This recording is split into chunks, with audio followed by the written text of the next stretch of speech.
الرحيم الحمد لله رب العالمين وبه نستعين على أمور الدنيا والدين وأصلي وأسلم على حبيبنا المصطفى محمد بن عبد الله وعلى آله وأصحابه ومن والاه. أيها الإخوة، السلام عليكم ورحمة الله وبركاته. Alhamdulillah, kita bersyukur kehadrat Allah Subhanahu wa taala. Malam ni kita dapat sambung lagi pengajian kita tentang kesalahan zina. Dalam pengajian kita Qanun Jenayah Syar'iyyah. Kita masih lagi dalam bab yang membicarakan tentang kesalahan zina. Baik. Malam ni kita masuk pada tajuk tentang tuduhan, iaitu tentang tuduhan zina. Qala al-muallif rahimahullah wa nafa'ana wa iyyakum bi 'ulumihi fi darain. Amin ya rabbal alamin. Seseorang yang mendakwa bahawa seorang perempuan melakukan zina tanpa mengemukakan 4 orang saksi lelaki, dakwaan itu adalah dianggap sebagai qazaf.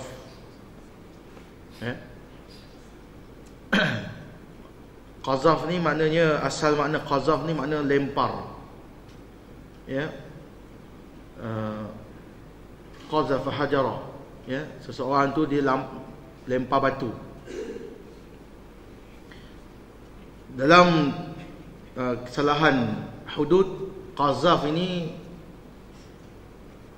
itu ialah macam melemparkan tuduhan kepada seseorang tanpa mengemukakan ataupun tanpa membawa 4 orang saksi lelaki. Kita dah sebut dah sebelum ini bahawa saksi perempuan tidak terpakai dalam tuduhan zina. Saksi perempuan ni boleh kalau kita nak pakai untuk menjadi saksi perjanjian hutang dan seumpamanya. Dalam kesalahan jenayah zina dia tak boleh. Dia mesti 4 orang laki-laki yang adil. Baik. Sesiapa yang tidak membawa 4 orang saksi, maka dia dikira melakukan qazaf. Iaitu menuduh seorang berzina secara melulu. Kesalahan ini dia kata yang wajib dikenakan hukuman hudud, iaitu disebat sebanyak 80 kali sebat. Perkara ini dinaskan dalam Al-Quran. Nas, tuan-tuan, nas ni bahasa Arab maknanya textual. Disebut secara textual, disebut secara nas. Benda ini bukan pandangan ataupun pendapat para ulama, bukan ijtihad para ulama, tetapi dia bersumberkan Al-Quran yang qat'i, maknanya yang sarih, jelas. A'udzubillahi minasyaitonir rajim. Walladzina yarmunal muhsanat thumma lam ya'tu bi 4 syuhada fajliduhum 80 jaldah. Surah An-Nur ayat keempat. Dan orang-orang yang melemparkan tuduhan, iaitu menuduh zina kepada perempuan-perempuan yang terpelihara kehormatannya. Al-muhsanat di sini. Kita sebut dulu makna muhsan ini dalam istilah hukum syarak adalah orang perempuan atau laki-laki muhsan, muhsanah, laki-laki atau perempuan yang telah berkahwin dengan perkahwinan yang sah. Kita dah sebut dah syarat perkahwinan yang sah itu. Dan orang-orang yang muhsan ini biasanya orang yang ada kehormatan. Contohnya dia ada suami, yang laki-laki ni ada isteri, sewajarnya air muka dia, maruahnya terpelihara. Kalau kita nak mencemarkan maruah dia, kita nak jatuhkan harga diri dia dengan mengatakan orang ini berzina, sedangkan dia ada isteri, dia ada keluarga, ya, dia telah berkahwin dengan perkahwinan yang sah. Mesti bawa 4 orang saksi. Walladzina yarmunal muhsanat. Jadi siapa yang tuduh orang-orang yang baik, yang terpelihara kehormatannya, yang saya dah jelaskan dulu sebahagiannya, syarat ataupun perkara yang mengatakan dia ni terpelihara kehormatan, dia tidak diketahui terlibat dengan perkara-perkara yang merosakkan maruah. Contohnya perempuan ni bekerja kelab malam, ya, bekerja sebagai apa nama, guest relation officer, GRO kan, ataupun dia ni bekerja pekerjaan yang boleh mendedahkan dia kepada fitnah sehingga orang tuduh dia. Kalau orang tu kerja sebagai kaki tangan kerajaan, guru sekolah, polis, apa nama, tentera, kerja kerani ke apa, kerja yang baik, yang mana dia ini ada kehormatan diri, dia ada maruah, tiba-tiba kita tuduh dia zina. Sebab tu para ulama sebahagiannya menyebut, kalau keadaan cara hidupnya ataupun pekerjaan dia itu sendiri telah mendedahkan dia kepada tuduhan-tuduhan zina, maka orang yang tuduh ni tak kenalah. Contohnya orang ni kerja tempat yang tak elok, yang kerja rumah urut sebagai contoh. Lalu orang tuduh dia ni balik malam lambat, nanti kerja dia tantang melacur ke apa. Jadi kita bila kata dia ni melacur, contohnya orang mana kita tuduh orang tu berzina. Okey. Dilihat balik keadaan orang yang dituduh itu. Kalau dia keadaan begitu, orang yang menuduh tu tak dikira qazif ataupun melakukan qazaf. Syarat dia di sini, orang-orang yang menuduh, melemparkan tuduhan zina kepada perempuan-perempuan, termasuk laki-laki, ya, yang terpelihara kehormatannya. Kemudian mereka tidak membawakan 4 orang saksi. Ya. Dan syarat-syarat saksi kita dah baca sebelum ini. Maka sebatlah mereka dengan 80 kali sebatan. Okey, disebat dengan 80 kali sebatan. Tujuan sebat itu untuk apa? Tujuan sebat itu litta'dib, kata para ulama, untuk mendidik. Ya, bayangkan orang macam kita ni, dah usia, dah dewasa ni, kena sebat depan orang ramai. Apa perasaan kita? Ya, apa perasaan kita? Kalau kita budak-budak sekolah kena rotan dekat perhimpunan tu, itu kira gangster sekolah dah tu. Kalau kita dah usia, dah dewasa ni, tiba-tiba kena sebat depan orang ramai, tujuannya adalah untuk mendidik supaya orang ni lepas ni jangan bercakap ataupun jangan melemparkan lagi tuduhan zina itu. Wala taqbalu lahum syahadatan abada. Orang macam ni janganlah kamu ambil penyaksian dia, jangan terima cakap dia selama-lamanya. Ya, wa ulaika humul fasiqun, orang-orang ni fasik. Jadi ayatnya illal ladzina tabu, kecuali kalau dia taubat. Taubat tu kita cerita lain pula. Baik. Seterusnya dia kata lagi, pengakuan zina yang boleh diterima. Baik, hak tadi tuduhan zina, yang ini pengakuan. Yang kita sebut tadi kan, orang yang nak kena, yang kita dah sebut sebelum, orang yang nak kena tuduh zina ni, yang boleh disabitkan kesalahan sama ada dengan cara dia dituduh dengan ada 4 saksi yang adil, laki-laki. Kalau tak ada 4 saksi yang adil, mesti ada pengakuan daripada orang tu sendiri. Orang yang melakukan zina itu dia sendiri mengaku. Okey, tengok syarat-syarat pengakuan ni pun ada. Nanti kita sebut seorang lelaki atau perempuan yang mengaku. Seorang lelaki atau perempuan yang mengaku bahawa ia telah berzina, tidak boleh disabitkan kesalahan mereka berzina dengan hanya pengakuan itu sahaja. Sekadar dia mengaku saja tak cukup. Dia ada syarat-syarat. Pengakuan itu pun ada syarat. Kecuali cukup syarat-syarat, ya, pengakuan mereka itu. Pengakuannya, apa syarat-syaratnya? Pertama, pengakuan itu mestilah dibuat dan dikemukakan di mahkamah.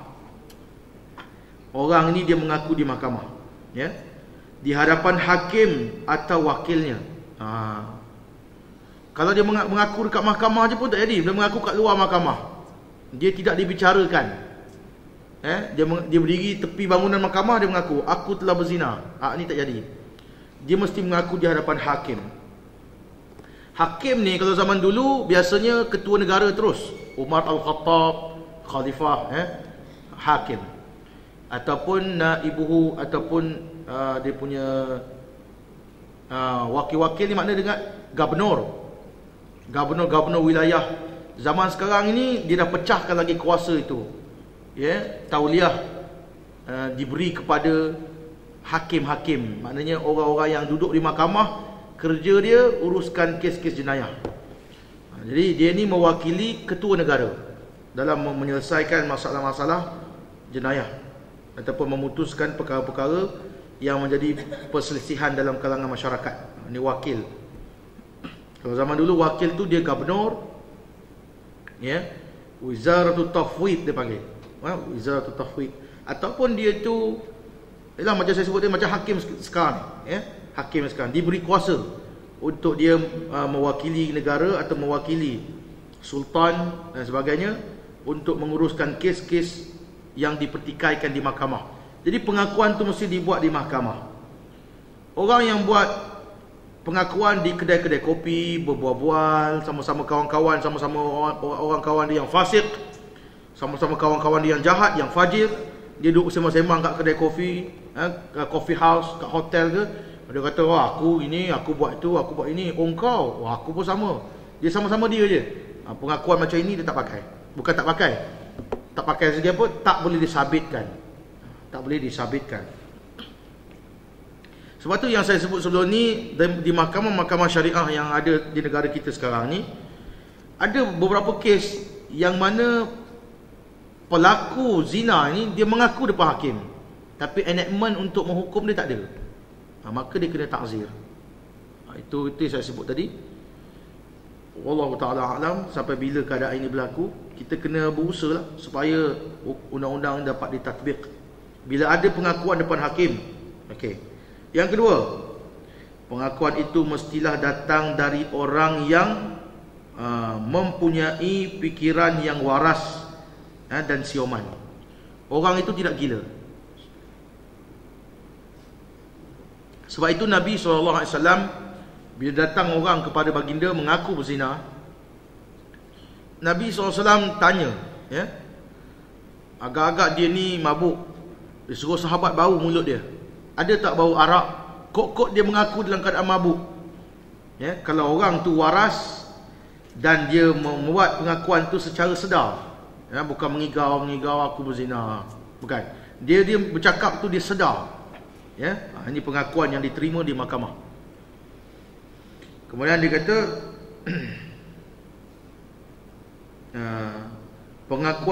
pengakuan itu mestilah dibuat oleh orang yang telah dewasa mengikut perhitungan syarak. Dewasa mengikut perhitungan syarak, bukan mengikut undang-undang yang ada hari ni. Dewasa umur berapa?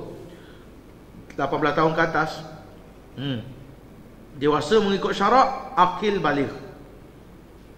Ataupun dewasa tu berapa? 21 tahun ke atas. Tak. Mengikut hukum syarak, akil baligh. Dan saya sebutkan tadi, bila ada perbezaan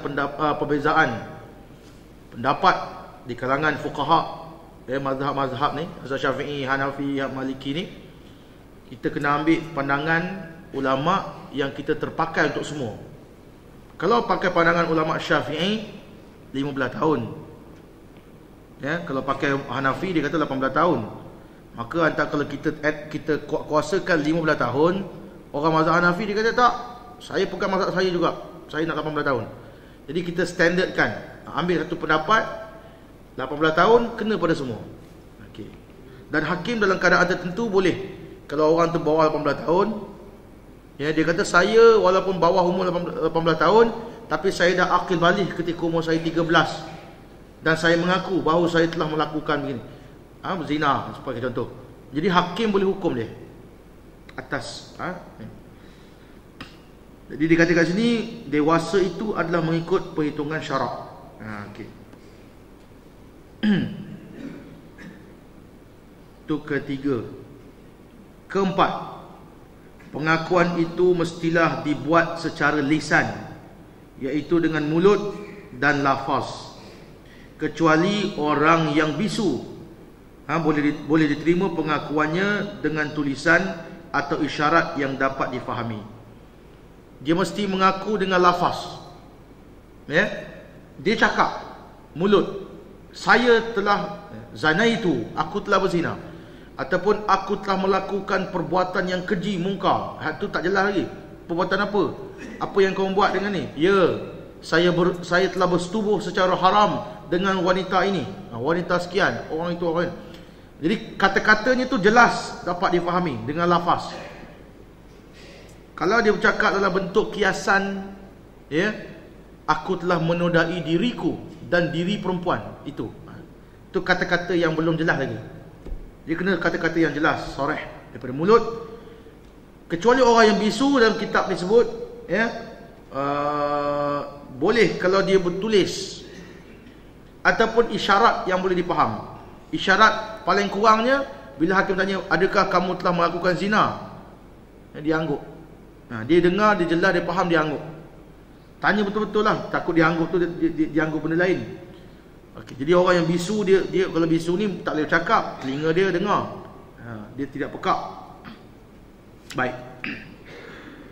Kelima, pengakuan itu mestilah, ya, dibuat dengan cukup terang dan jelas mengenai perbuatan zina yang dilakukan oleh mereka, tanpa menimbulkan sebarang keraguan dan kesamaran.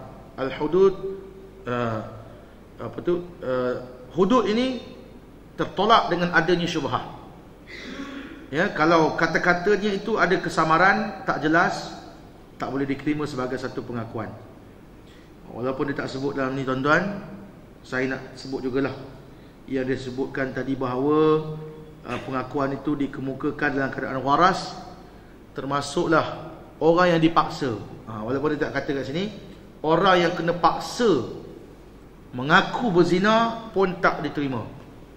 Dia dipaksa, ya, ada bukti dia dipaksa, ya, tengok keadaan dirinya itu dipukul, ya, kalau dia kata memang saya sebenarnya dipaksa mengaku, maka pengakuan secara paksa tak diterima. Banyak syarat-syarat yang bukan kita senang-senang nak jatuhkan hukum. Baik.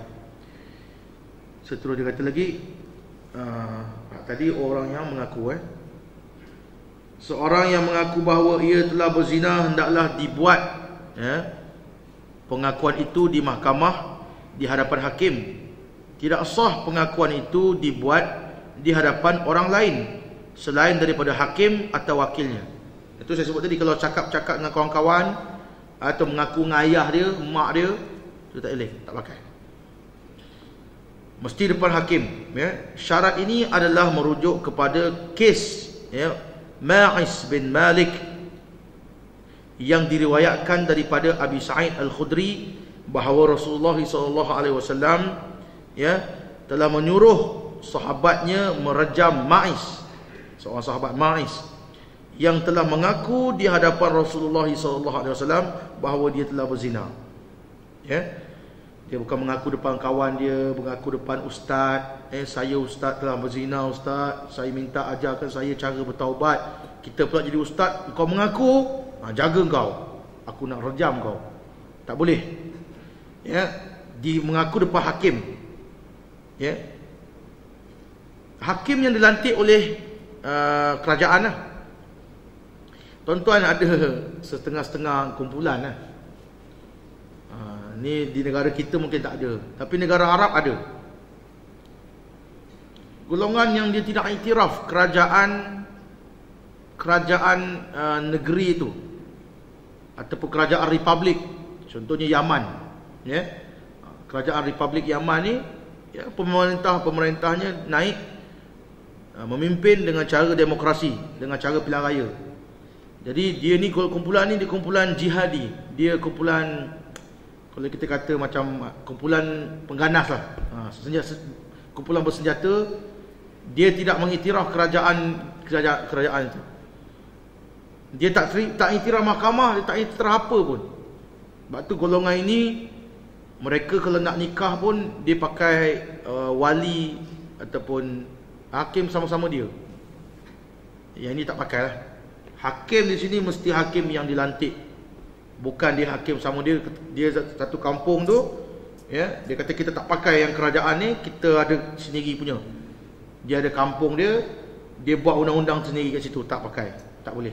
Ya, mesti hakim sebuah negara, ya, diberi tauliah oleh negara menjadi hakim, dilantik, bukan dia pandai-pandai buat sendiri. Di Yaman ada kes, ya, mereka nak berkahwin, mereka tak nak daftar dengan Wizaratul Awqaf, Jabatan Agama, dia tak mau. Dia nikah sendiri, ya, tanpa ada dokumen apa-apa. Itu masalah bila berlaku perceraian ke apa, problem lah. Begitu juga bila ada pertikaian dalam masalah-masalah jenayah, ya, dia nak putuskan ikut dia sendiri, tak boleh. Okey, itu kena jelas. Hakim yang dilantik, okay, ataupun ketua negara. Dalam kes Nabi Muhammad SAW ni, Rasulullah ni, dia adalah ketua negara dan Maiz jumpa dia sendiri mengaku. Okay, itu kedua. Ketiga, pengakuan yang dibuat oleh orang yang tidak sioman dan orang yang tidak waras fikirannya, pengakuan itu tidak boleh diterima. Tidak boleh diterima untuk mensabitkan kesalahan berzina, dan tidak boleh dikenakan hukuman hudud ke atas orang yang mengaku berzina itu. Okey, ni kita dah sebut tadi. Yang keempat, seseorang yang kadang-kadang gila, kadang-kadang sioman dan waras fikirannya, di mana dalam masa ia sioman dan waras fikirannya, ia mengaku bahawa ia berzina, pengakuan itu boleh diterima dan wajib dikenakan hukuman hudud ke atas orang itu. Syarat dia apa? Dia berzina pun dalam keadaan waras. Dia berzina dalam keadaan waras, dalam keadaan sioman, dalam keadaan berakal. Dia mengaku pun dalam keadaan dia waras, dalam keadaan dia sioman. Sebab ada ketika orang ni, tuan-tuan, dia penyakit gila yang datang. Ada orang yang penyakit gila dia datang, dalam beberapa jam dia tak sedar diri, lepas tu dia sedar balik. Kalaulah zina itu berlaku ketika dia tak sedar diri, orang ambil kesempatan pada dirinya, orang perempuan contohnya, dia ambil kesempatan atas diri dia. Bila dia sedar, dia dapati pada tubuh dia ada kesan-kesan dia ini telah melakukan hubungan persetubuhan di luar nikah. Tiba-tiba dia mengaku, dia kata, ya, saya telah begini. Dalam kes ni dia tidak berzina, dia tidak boleh sabit, pasal perkara itu berlaku dalam keadaan dia tak sedar, dalam keadaan dia tidak sedar. Walaupun dia mengaku dalam keadaan waras, tapi perkara itu berlaku dalam keadaan dia tak sedar. Okey, kita pergi seterusnya. Qarinah yang boleh diambil kira untuk mensabitkan zina. Qarinah, sekarang ni kita dah habis tajuk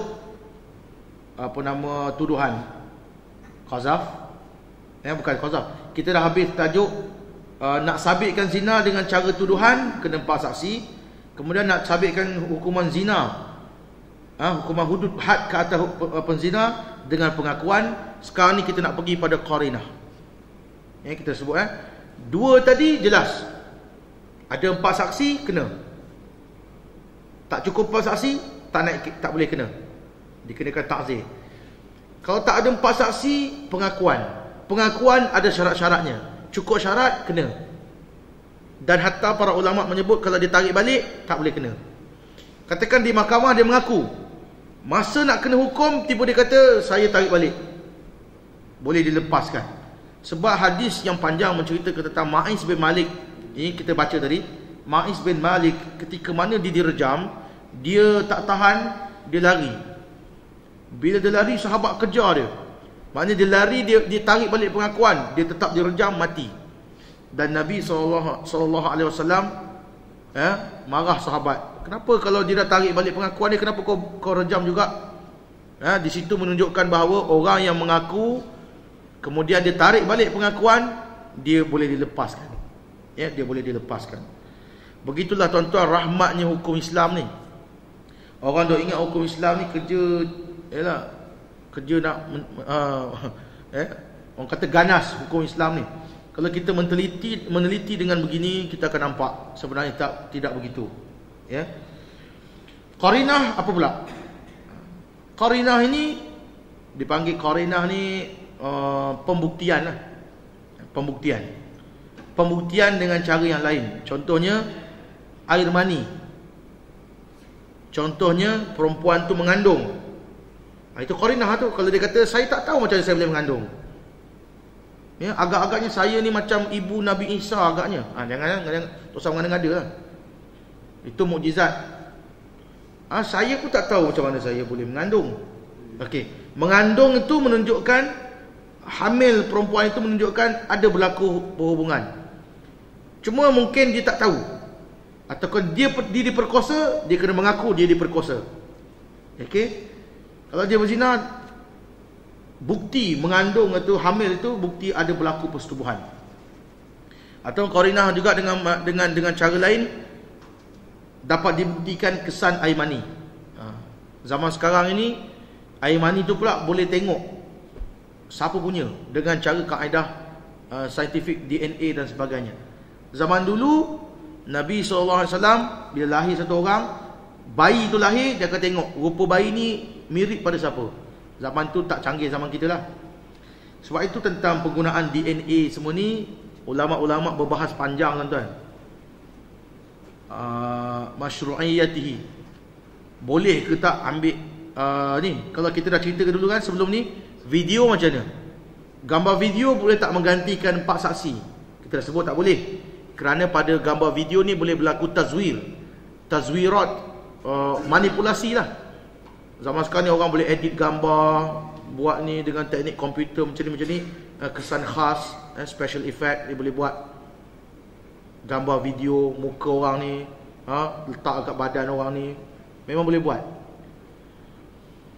Orang yang tak tahu tentang teknologi mungkin dia kata, betul lah, sebiji muka dia. Memang boleh buat zaman sekarang. Kalau tuan-tuan tengok di Hollywood, ya, mereka boleh buat filem, satu orang pelakon tu, kalau tu hero tu ada 3 orang, dia make up sama, ataupun ya, apa nama, stuntman tu dia boleh buat muka, boleh buat, benda boleh buat.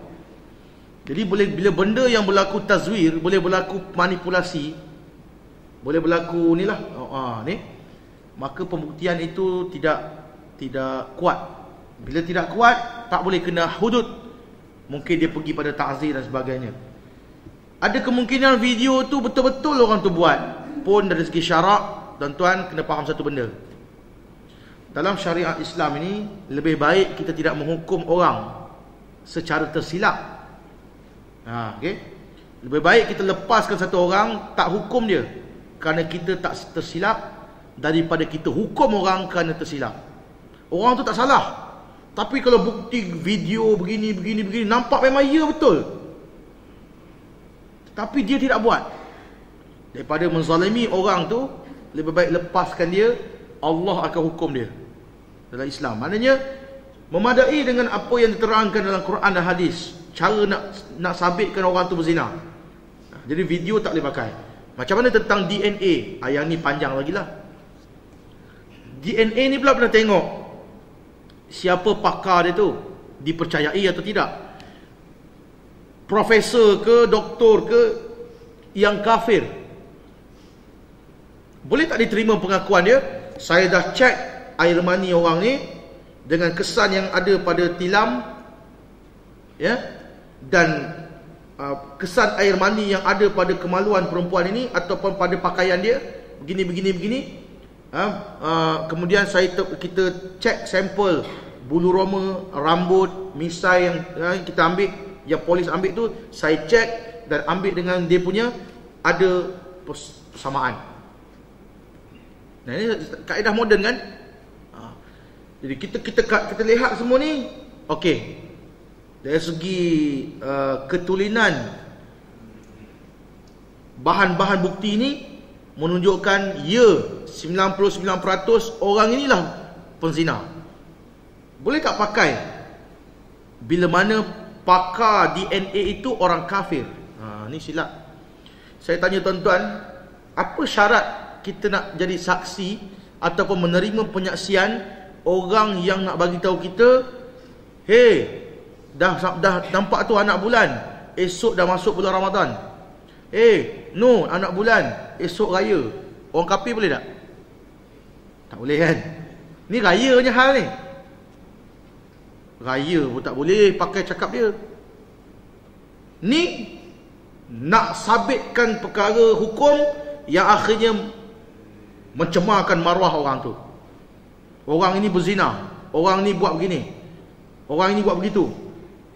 Lebih lagi ketat syaratnya. Para ulama kata orang yang jadi pakar tu pun mesti orang Islam. Kalau ada pandangan yang lain saya tak tahulah. Orang Islam. Dan dilihat dari segi keadilan dia. Dia ni jenis macam mana? Jenis kaki menipu ke? Jenis tak semayang ke? Ni semua dia ambil kira.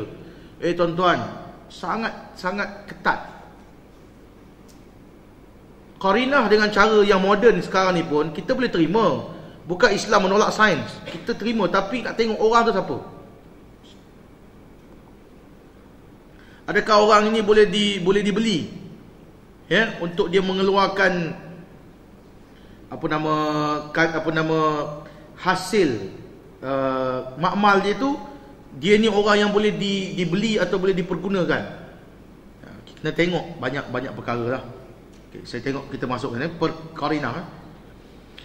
Qarinah yang boleh diambil kira untuk menthabitkan seseorang perempuan-perempuan. Seorang perempuan itu berzina ialah dengan hamil, mengandung. Ini diterima dari segi syarak, bila dia mengandung sabit berlaku zina. Ataupun kalau dia mengatakan sebaliknya. Ya, contohnya zaman sekarang ni saya pernah dengar dipanggil dipanggil apa? Kes jangkitan sperma. Tuan-tuan tak pernah dengar jangkitan sperma? Macam mana sperma itu boleh termasuk dekat bahagian dia melalui cara yang kita pun tak tahu macam mana. Dan sperma itu hidup dalam rahim dia, akhirnya mengandung. Perkara ni mungkin jarang-jarang kita dengar, tapi kalau ada doktor yang mengatakan ini dari segi keadaan diri dia tak berlaku persetubuhan, tetapi ada jangkitan sperma, ya, yang itu juga kalau doktor yang cakap tu boleh pakai, diterima lah. Okey. Tapi kita kira asalnya mengandung, perempuan itu bila hamil ada berlaku persetubuhan. Siapakah dia perempuan ini? Ada suami. Kalau suami, nasab pada suami lah. Kalau tak ada suami, siapa dengan siapa dia buat? Dari situ mahkamah kena siasat. Okay. Mengandung bagi perempuan-perempuan yang tidak mempunyai suami, atau perempuan-perempuan yang tidak diketahui bersuami. Okay. Kalau orang ni ada suami, suami dia lari, suami dia pergi jauh, itu lain ceritalah. Diketahui dia ada suami, tak boleh dihukum. Kalau dia tu perempuan bujang, yang tu boleh dihukum qarinah. Kalau kes tu dibawa ke mahkamah, tuan-tuan, dalam negara kita ni ada kes perempuan melahirkan anak, dia tak ada suami. Dia dah janda lah, janda, tak ada suami, dia mengandung. Okey, dan anak tu dilahirkan dengan cara ni. Bila orang tanya dia, ni kes dia di negara kita kecoh satu ketika dahulu, satu orang artis, ya. Jadi masyarakat kecam dia. Siapa suami dia? Jelaskan. Dia kata masyarakat tak perlu tahu. Dan bila orang tanya dia, cara dia cakap tu menggambarkan berlaku kes macam ni lah. Dia kata, saya tak sampai hati nak gugurkan anak ini, jadi saya nak lahirkan dia. Bila lahir anak ini, janganlah siapa-siapa tanya pun apa status anak ini. Tanpa ayah. Kalau dalam Jabatan Pendaftaran Negara, tuan-tuan, JPN, orang macam ni bila borang tu kita isi kan nama ibu, nama ayah. Nama ayah tak ada. Dia akan tu budak ni anak tidak sah taraf. Tak ada dalam surat beranak kata anak haram, tak ada. Anak luar nikah, tak ada. Anak tidak sah taraf sebab tak tahu siapa ayah. Bila berlaku benda ni dalam masyarakat, kalau kes ni dibawa ke mahkamah, maka ibu tadi kenalah. Okey, kecuali dia mengaku saya dirogol, saya diperkosa.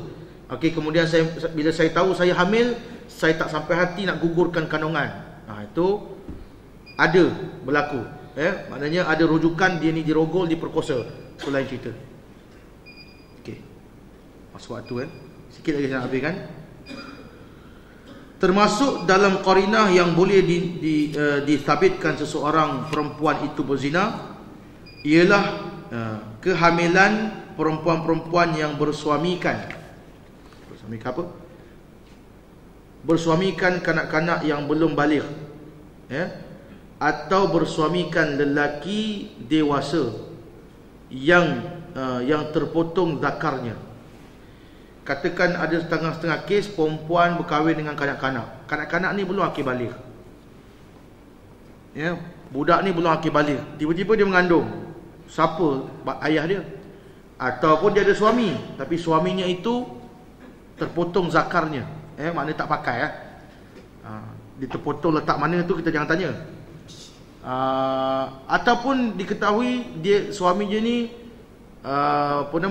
mati pucuk, tidak boleh menjalankan tanggungjawab sebagai suami, tiba-tiba mengandung. Kalau boleh diketahui sampai ke peringkat itu, maka bila perempuan ni mengandung, dia menjadi qarinah. Boleh sabit kalau kes tu dibawa ke mahkamah. Nak tengoklah siapa yang report. Suami dia lah. Kalau suami dia mengaku depan hakim, Tuan Hakim, saya cakap terang lah, saya ni memang tidak berfungsi, kan? Saya memang tak boleh pakai. Barang tak naik, kan? Barang lain naik, harga barang naik. Minyak naik semalam 20 sen. Minyak naik, barang naik, tapi saya punya barang tak naik. Jadi tiba-tiba saya dah tak sentuh isteri saya ni lama dah 2-3 tahun. Saya nak ceraikan dia tak mau. Dia nak kat saya sebab saya duit banyak. Okey, bila dia masih lagi kekal sebagai isteri saya, tiba-tiba dia mengandung, tiba-tiba dia hamil. Dalam kes ni boleh berlaku perempuan itu dikenakan, disabitkan. Terutamanya kalau perempuan tu pun tak mengaku, tak mau cakap. Kalau dia mengaku ada bukti-bukti yang dia mengandung tu sebab tertentu, diperkosa dan sebagainya, yang itu tak kena. Tapi kalau perempuan tu senyap, tak mau mengaku, tak mau cakap apa, dia boleh sabit dengan qarinah. Dia dah panggil qarinah. Okey. Pelaksanaan hukum hudud, ini bab lain. Ini dah masuk bab lain. Jadi tuan-tuan, qarinah ni pada zaman sekarang itulah, dalam kes-kes jenayah pun kita boleh masuk tentang kes bunuh. Zaman sekarang ni memang kita boleh detect orang ni melalui banyak cara lah. Jenis darah, cap jari. Ni kita cerita buat zina baru. Dalam kes bunuh, boleh tak pakai kesan jari, pada senjata. Ni semua ni boleh juga dikira sebagai qarinah. Qarinah. Cuma dari segi mungkin dari segi nak mensabitkan dia betul-betul terlibat dengan jenayah ataupun zina dan sebagainya ni, dia ada beberapa pertimbangan yang terperinci lah. Hakim kena perhalusi betul-betul. Bila benda yang disebut secara jelas dalam nas-nas hadis, ayat Quran dan hadis, memang terpakai lah. Tapi kalau qarinah yang lain daripada tadi yang saya sebutkan tadi, contohnya DNA pada kuku perempuan, dia bila diperkosa, dia cakar muka orang tu, ada tisu pada kuku, ataupun dilihat pada kemaluan dia, kesan koyakan pada tempat-tempat yang ni, kesan pukulan, itu di qarinah. Kalau dia kata saya mengandung, saya diperkosa, keadaan saya begini-begini, ada laporan polis semua, dia tak boleh kenalah. Tapi kalau dia nak sabitkan zina dengan qarinah selain daripada mengandung, itu saya sebutkan tadi, selain daripada mengandung, selain daripada hamil, kalau setakat pembuktian dengan cara moden ni, kena dilihat siapakah orang itu. Orang itu jenis doktor tu boleh pakai ke tak boleh pakai, pakar dalam DNA tu boleh pakai ke tak pakai, pakar forensik, forensik dia panggil, adakah orang yang boleh dipercayai ataupun tidak. Jadi bab qarinah ni yang jelas dalam riwayat, Dr. Wahab Az-Zuhaili pun sebut dalam fiqh Al-fiqhul islami wa adillatuhu. Para sahabat pernah merejam satu orang perempuan bujang, perempuan yang belum berkahwin. Bila mana dia mengandung, dia tak ada suami. Bila tanya suami dia siapa, dia pun tak cakap. Tapi dia mengandung. Dia tak mau sebut dia berzina. Saksi 4 orang tak ada, pengakuan dia pun tak ada, tapi mengandung itu cukup untuk hakim menjatuhkan hukuman. Ya. Wallahu taala alam. Nanti kita sambung pelaksanaan hukum hudud. Macam mana segi pelaksanaan, ya? Macam mana segi pelaksanaan. Dan jangan ingat pelaksanaan hukum ini, bila kita jumpa dalam kawasan Taman Perumahan AU5C ni ada perempuan mengandung. Mana suami kau? Suka hati akulah. Kan? Sebut, mana suami awak? Kata, suka hati akulah, aku tak mau cakap. Sibuk je orang tua ni. Kita pun tangkap dia ramai-ramai, kita sebat dia. Tak boleh. Yang jadi pelaksanaan hukum hudud ni kita kena ada kaedah-kaedahnya. Sebab kalau tak, tuan-tuan, dia akan jadi celaru dalam masyarakat. Kes curi, kes bunuh. Macam di Indonesia, tuan-tuan. Saya pergi di Indonesia dulu. Saya bekerja lah di sana beberapa bulan. Saya baca surat khabar dia, tuan-tuan. Dia panggil koran. Surat khabar dia panggil koran.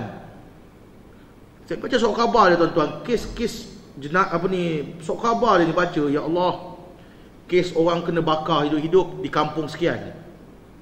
Sebab apa? Dipercayai dia ni mengamalkan sihir. Orang ni dipukul, dipotong, dicongkil mata. Kadang-kadang kesalahan-kesalahannya dia kalau tidak ada kaedah pelaksanaan hukum yang betul, orang masing-masing semua nak pandai-pandai melaksanakan hukum. Ada satu orang dulu jumpa saya. Ni geng-geng yang apa ni lah, Melayu punya ni kan. Nak cakap macam mana? Sebut terus lah, pekidar. Dia kata, Ustaz, ada satu orang ni dia dah murtad. Boleh tak saya bunuh? Yang tanya orang ni sini juga, A5. Boleh tak saya bunuh dia ni, Ustaz? Kata, apa sahaja awak tahu dia murtad? Dia kata dia ada tattoo. Tattoo dia tu, dekat tattoo dia tu ada tulisan menghina Rasul Nabi Muhammad SAW. Jadi menghina Rasul ni murtad tak, Ustaz? Ya, murtad. Dia buat. Tapi tanya dulu siapa buat. Tak, memang dia kata dia buat. Dia memang tak percaya agama. Orang Melayu, dia tak percaya agama, dia buat tattoo hina agama, hina Islam, hina Rasul. Jadi kalau ikut dia murtad. Ustaz, boleh tak saya bunuh? Saya kata yang nak melaksanakan hukum ni kerajaan. Kalau pemerintah tidak dalam enactment hukum, dia tak dibawa ke mahkamah, patutnya dia kena minta bertaubat dulu. Kenapa kau buat? Pasal apa? Kalau dia tak percaya agama Islam, dia hina Nabi, dia jahil, kena diberi penjelasan. Diberi peluang istitabah. Minta dia bertaubat. Benda apa yang kau tak percaya pasal Islam? Benda apa yang menyebabkan kau hina Rasul? Jadi dia tak tahu, kita terang. Bila dia terima, maka dikira dia orang yang bertaubat, tak boleh bunuh. Kalau nak bunuh pun kerajaan, pemerintah yang melaksanakan hukum. Bila kerajaan tak melaksanakan hukum ni, kita jangan pandai-pandai. Lepas tu budak ni tengok macam tak puas hati, kan? Macam nak bunuh juga. Tak tahu dah bunuh ke belum. Ini dia akan jadi suasana chaos, ya. Dia tak boleh. Benda ni tak boleh berlaku. Pelaksanaan hukum mesti mengikut, ya, pemerintah. Sekadar itu dulu, tuan-tuan. Wallahu taala a'lam. Aqulu qawli hadza wa astaghfirullah li wa lakum wa li sa'iril muslimin wal muslimat fastaghfiruh innahu huwal ghafurur rahim. Subhanakallahumma wa bihamdika asyhadu an la ilaha illa ant astaghfiruka wa atubu ilaik. Bismillahirrahmanirrahim. Alhamdulillahirabbil alamin. Hamdan yuwafi ni'amahu wa yukafi'u mazidah. Ya Rabbana lakal hamdu kama yanbaghi li jalali wajhikal karim wa 'azimi sultanik. Rabbana zalamna anfusana wa in lam taghfir lana wa tarhamna lanakunanna minal khasirin. ربنا زدنا علما وارزقنا فهما وعملا متقبلا اللهم فقهنا في الدين وعلمنا التأويل ربنا لا تزغ قلوبنا بعد إذ هديتنا وهب لنا من لدنك رحمة إنك أنت الوهاب ربنا هب لنا من أزواجنا وذرياتنا قرة أعين واجعلنا للمتقين إماما ربنا آتنا في الدنيا حسنة وفي الآخرة حسنة وقنا عذاب النار صلى الله على نبينا محمد وعلى آله وصحبه أجمعين والحمد لله رب العالمين تقبل الله منا ومنكم. السلام عليكم ورحمة الله وبركاته.